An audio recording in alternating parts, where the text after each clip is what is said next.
Assalamualaikum warahmatullahi wabarakatuh. Pada kali ini kita akan membahas tentang sebuah pertanyaan, apa peran Wahabi dalam menyebarkan Islam dan membela Islam? Dan dengan peran ini, kaum Wahabi, generasi Wahabi bangga karena mereka telah menjadi Wahabi. Untuk mengetahui peran besar Wahabi, jasa besar Wahabi kepada umat Islam, mari kita dengarkan dialog santri Wahabi dengan gurunya, dengan syekhnya berikut ini.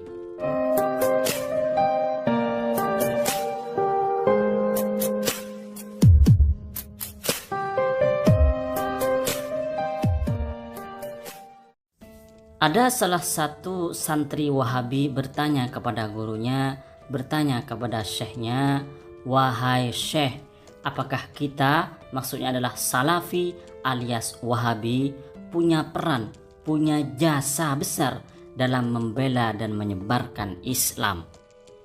Mendapat pertanyaan seperti itu, Syekh Wahabi dengan bangga dan dengan meyakinkan menjawab, "Lah, pasti tole, kita ini pejuang Islam, banyak peran dan jasa kaum Wahabi terhadap umat Islam." Santri Wahabi lanjut bertanya kepada gurunya tentang Kiai Haji Hasyim Asy'ari. Kata santri tersebut, berarti Kiai Hasyim Asy'ari yang membuat resolusi jihad melawan penjajah, melawan orang-orang yang ingin menjajah Indonesia dan untuk kemerdekaan Indonesia adalah Wahabi, ya? Syekh Wahabi atau Ustadz Wahabi langsung menjawab menepis pertanyaan dan pernyataan dari muridnya tentang Kiai Haji Hasyim Asy'ari. Kata Syekh Wahabi tersebut, bukan, Kiai Hasyim Asy'ari itu berakidah Asy'ari, Sufi, taklid pada madhab Syafi'i, bukan ikut Al-Quran dan hadis, dia kelompok sesat. Santri Wahabi tersebut lanjut bertanya kepada gurunya. Dia ingin tahu peran dan jasa besar apa yang dilakukan oleh kelompok Wahabi kepada umat Islam. Santri Wahabi tersebut bertanya, kalau Salahuddin Al-Ayyubi, sang pembebas Palestina, apakah dari kelompok kita, Salafi alias Wahabi, wahai Syekh? Syekh Wahabi menjawab dengan mantap, lantang dan tegas tentang pendekar umat Islam yaitu Salahuddin Al-Ayyubi. Syekh Wahabi menegaskan bahwa Salahuddin Al-Ayyubi bukanlah Wahabi. Salahuddin Al-Ayyubi adalah pengikut Asy'ari, termasuk kelompok yang sesat. Selanjutnya, santri Wahabi berkata kepada gurunya, kalau Baybars, seorang panglima yang berhasil mengalahkan tentara Salib dan Mongol, apakah dari kalangan Salafi Wahabi? Lagi-lagi guru Wahabi tersebut menjawab dengan tegas dan lantang bahwa Baybars bukanlah Wahabi, dia pengikut akidah Asy'ari yang sesat. Santri Wahabi tersebut kemudian bertanya tentang Sultan Muhammad Al-Fatih. Santri tersebut bertanya kepada gurunya, kalau Sultan Al-Fatih penakluk Konstantinopel, apakah dari kalangan Wahabi yang mengaku Salafi, wahai guru? Lagi-lagi Syekh Wahabi ini menjawab dengan lantang dan tegas kepada muridnya bahwa Sultan Muhammad Al-Fatih bukanlah kalangan Wahabi yang mengaku Salafi. Sultan Al-Fatih itu Sufi dan ikut Imam Maturidi di dalam akidah dan termasuk imam yang disesatkan oleh kaum Wahabi. Santri Wahabi tersebut agak kecewa karena ternyata pendekar-pendekar Islam dan orang-orang yang memiliki jasa terhadap umat Islam dan Islam tidak ada yang berakidah Wahabi, tidak ada yang ikut Ibnu Taimiyah, tidak ada yang ikut Syekh Muhammad bin Abdul Wahab. Ternyata pendekar-pendekar Islam itu dari kalangan Asy'ari Maturidi. Santri Wahabi ini bertanya kepada gurunya, pendekar-pendekar Islam kok dari kalangan Asy'ari Maturidi semua, guru? Dari kalangan kita Wahabi mana? Mendapat pertanyaan seperti itu, Syekh Wahabi malah melabrak santrinya. Ente kayak Bani Israel, banyak nanya.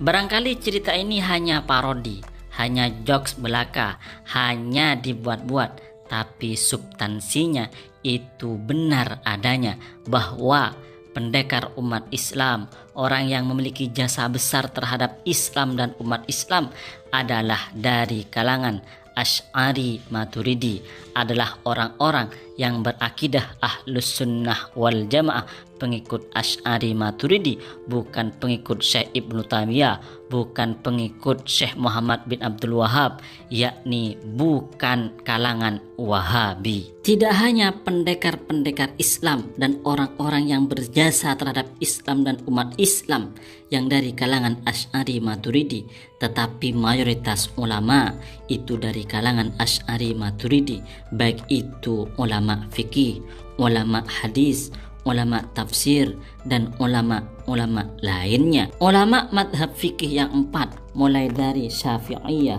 Malikiyah, Hanafiyah, Hambaliyah, mayoritas ulamanya adalah pengikut Asy'ari Maturidi di dalam akidah. Maka tidak heran jika Syekh Ibnu Taimiyah, imam kaum Wahabi, memuji imam-imam atau ulama-ulama Asy'ariyah. Syekh Ibnu Taimiyah menulis dalam kitabnya Majmu' al-Fatawa, wa amma la'nul ulama li'aimatil Asy'ariyah, adapun melaknatnya ulama kepada imam-imam Asy'ariyah, faman la'anahum uzira, barang siapa yang melaknat imam-imam Asy'ariyah atau ulama-ulama Asy'ariyah, uzirah, maka ditakzir atau dihukum. Wa adat al-laknah alaihi, dan laknat akan kembali kepada orang yang melaknat tersebut. Wal ulama ansaru furu'iddin, ulama hanya penolong cabang agama. Wal Asy'ariyah, sedangkan imam-imam Asy'ari, ulama-ulama Asy'ariyah, ansaru usuluddin, adalah penolong dari pokok-pokok agama. Coba lihat dan baca di kitab Syekh Ibnu Taimiyah betapa Syekh Ibnu Taimiyah memuji kaum Asy'ari, memuji ulama Asy'ari. Kata Syekh Ibnu Taimiyah bahwa ulama Asy'ariyah adalah penolong pokok-pokok agama, maka tidak boleh dilaknat, tidak boleh dicaci maki. Akan tetapi para kaum Wahabi yang mengaku mengikuti Syekh Ibnu Taimiyah sekarang malah menyesatkan Asy'ariyah Maturidiyah. Kata mereka, kaum Asy'ari, pengikut Asy'ari Maturidi adalah kelompok sesat, kelompok ahli kalam yang sesat, menyesatkan masuk neraka. Maka kita santri Ahlus Sunnah wal Jamaah, pengikut Asy'ari Maturidi, bangga menjadi kaum Ahlus Sunnah wal Jamaah yang disingkat menjadi Aswaja, yang mengikuti Imam Asy'ari Maturidi, karena ternyata pendekar umat Islam, orang-orang yang berjasa terhadap Islam dan umat Islam adalah dari kalangan Asy'ari Maturidi, bukan dari kalangan Wahabi. Hal ini menunjukkan bahwa kaum Asy'ari Maturidi adalah Ahlus Sunnah wal Jamaah, berada di jalan yang lurus, berada di jalan Rasulullah Sallallahu Alaihi Wasallam.